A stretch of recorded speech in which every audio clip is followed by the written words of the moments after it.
अभी हम लोग एनसीईआरटी का एग्जाम्पल नंबर 7.6 देखने वाले हैं क्लास 12 फिजिक्स का। इसमें क्वेश्चन क्या बोल रहा है उसको अच्छे तरीके से समझ लेते हैं। क्वेश्चन बोल रहा है कि एक रेसिस्टर है और एक कैपेसिटर है जिसको कि सीरीज में जोड़ा गया है और कनेक्ट कर दिया गया है एसी सोर्स के साथ। ठीक है, तो बोला जा रहा है दिया गया क्या क्या है। रेसिस्टेंस दिया हुआ है, कैपेसिटेंस 15 माइक्रोफेराड था। माइक्रो मतलब होता है 10 का पावर -6, तो इसको इतना फेराड लिख दिए। ERMS यानी कि जो वोल्टेज दिया गया है एवरेज वोल्टेज वो है 220 वोल्ट और फ्रीक्वेंसी इस सोर्स का है 50 हर्ट्ज। ठीक, तो हमको बोला जा रहा है कि सर्किट में पहले ए और बी करके दो क्वेश्चन है। ठीक है, अच्छा और भी कुछ है इसमें, तो पहले ए नंबर पे बात करते हैं। ए नंबर में सबसे पहले बोला गया कि सर्किट में करंट कितना जोड़ेगा। तो करंट बराबर फॉर्मूला होता है नेट वोल्टेज अब बटे क्या नेट रेसिस्टेंस। तो नेट वोल्टेज तो जो अप्लाई किया गया वो ERMS है और नेट रेसिस्टेंस तो वो तो इम्पीडेंस कहते हैं ना, तो वो हम लोग निकाल लेते हैं। पहले इम्पीडेंस निकालेंगे, तो इम्पीडेंस निकालना है अगर तो दिमाग थोड़ा सा लगाते हैं। ठीक है, कैसे निकलेगा, क्योंकि एक चीज़ देखा जाए इस कैपेसिटर का कैपेसिटिव रिएक्टेंस तो होता है कितना क्या बोलते हैं, यानी कि XC की बात करें अगर तो वो होता है 1/ωc। तो हमको ओमेगा का ज़रूरत है, तो चूँकि क्या बोलते हैं फ्रीक्वेंसी बराबर होता है ω/2π, इसीलिए ओमेगा बराबर 2π इंटू क्या फ्रीक्वेंसी, तो 2 है। ठीक है, पाई का मान 3.14 इंटू फ्रीक्वेंसी मेरा कितना दिया हुआ है 50 हर्ट्ज, तो ये 50 दूना 100 और 100 गुना इतना 314, ये मेरा क्या हो गया ओमेगा का मान हो गया। ठीक है, तो यानी कि क्या बोलते हैं हम लोग चाहें तो ओमेगा की जगह पे 314 रख सकते हैं। ठीक है, तो ज़रा सा देखिए नेट पहले इम्पीडेंस निकालते हैं। जेड से डिनोट किया था इम्पीडेंस बराबर क्या बोलते हैं, ये एक RC सर्किट है तो इसका स्क्वायर प्लस इसका स्क्वायर यही ना, √R का स्क्वायर प्लस इसका रेसिस्टेंस का स्क्वायर, यानी कि इसका रेसिस्टेंस कितना होता है 1/ωc का स्क्वायर। फेजर डायग्राम में आपने पढ़ा होगा कि अगर RC सर्किट है तो उसका नेट रेसिस्टेंस ऐसे निकलता है, इसका स्क्वायर प्लस इसका स्क्वायर रेसिस्टेंस का स्क्वायर ना।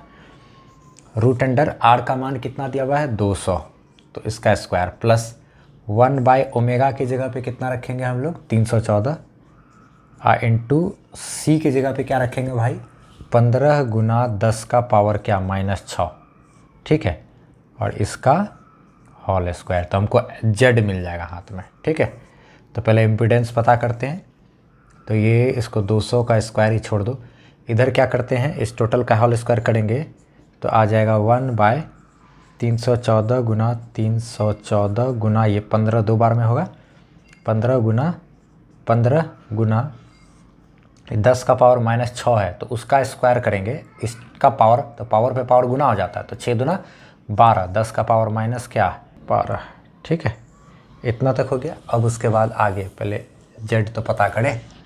अच्छा ठीक है, ये √अंडर हमारा 200 का स्क्वायर ही है, रहने देते हैं। ठीक है, तो ये 200 का स्क्वायर करेंगे। अच्छा प्लस ये 10⁻12, ये नीचे से ऊपर जाएगा तो प्लस में हो जाएगा 10⁻12। अच्छा डिवाइडेड बाय 314 गुना 314 गुना 15 और गुना क्या 15, अगर इन सब को गुना करेंगे तो ये हमारा आ जाएगा 22,184,100 22,184,100। ठीक है, ये इतना आ गया। अब उसके बाद देखा जाए एक काम करते हैं, थोड़ा तिगड़म लगाते हैं तभी सॉल्व होगा, ऐसे नहीं होगा। ये 2 का इसका स्क्वायर करेंगे तो 2 दूना 4, 2 0 2 0 4 0 यहाँ प्लस ये है, तो इसको इससे डिवाइड करना पड़ेगा, तो इसको इससे डिवाइड करेंगे तो क्या आएगा ज़रा देखते हैं।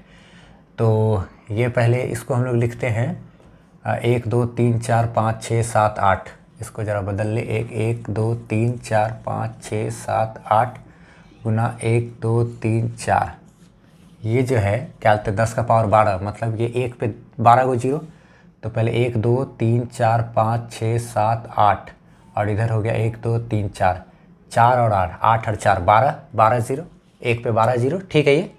अच्छा डिवाइडेड बाय क्या बोलते हैं हम लोग, ज़रा एक काम करते हैं इतना से डिवाइड कर लेते हैं 2 2 1 8 4 0।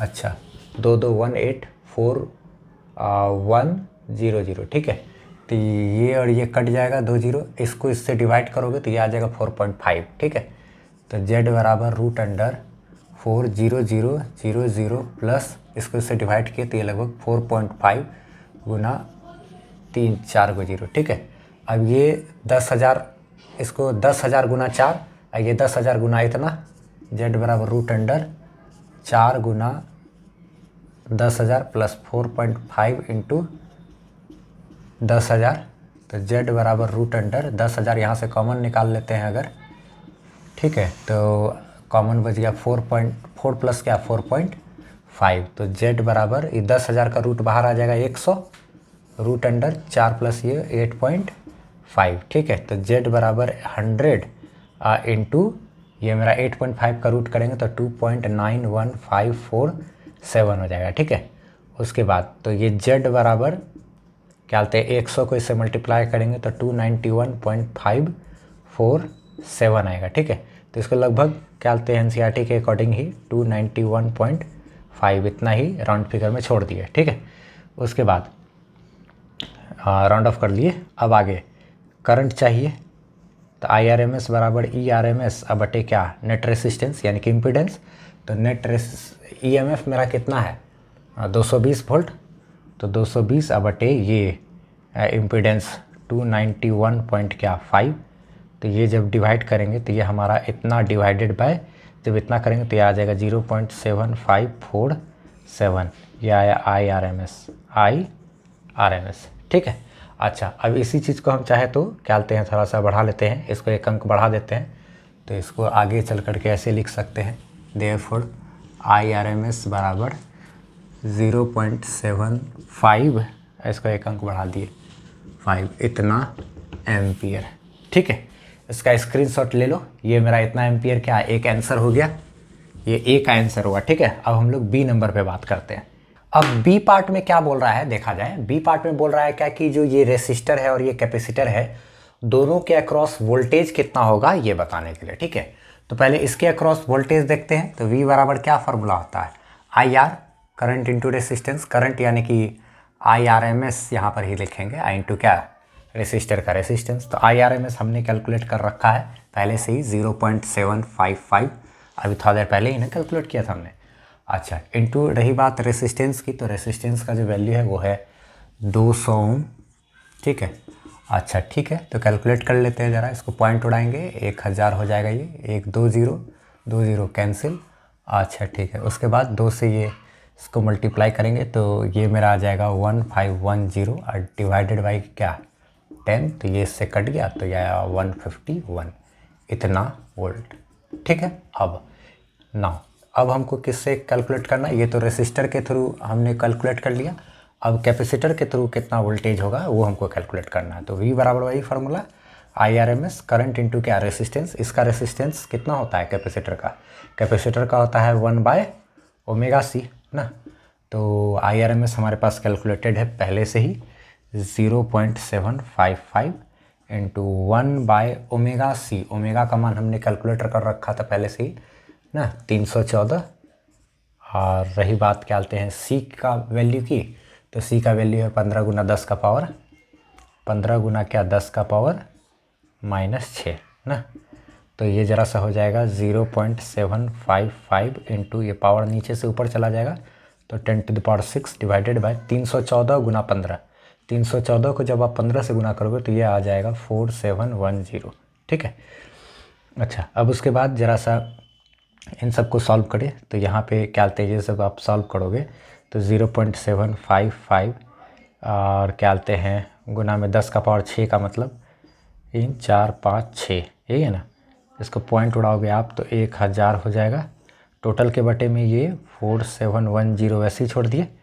अच्छा, ये इसको यहाँ लिखे तो पॉइंट उड़ाए तो 1000, ये 10 का पावर 6 का मतलब 1 के पावर में 1 पे 6 को 0 और ये ऐसे ही छोड़ दिए, तो 3 0 से ये 3 0 कैंसिल, तो 1000 इससे मल्टीप्लाई हो जाएगा।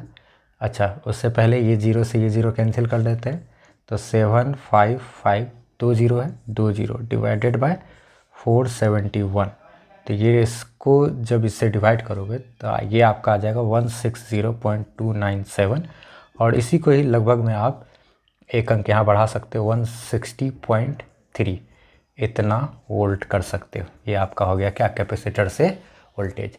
हाँ, इसी में एक बात और थोड़ा सा डिस्कस किया है, ठीक है।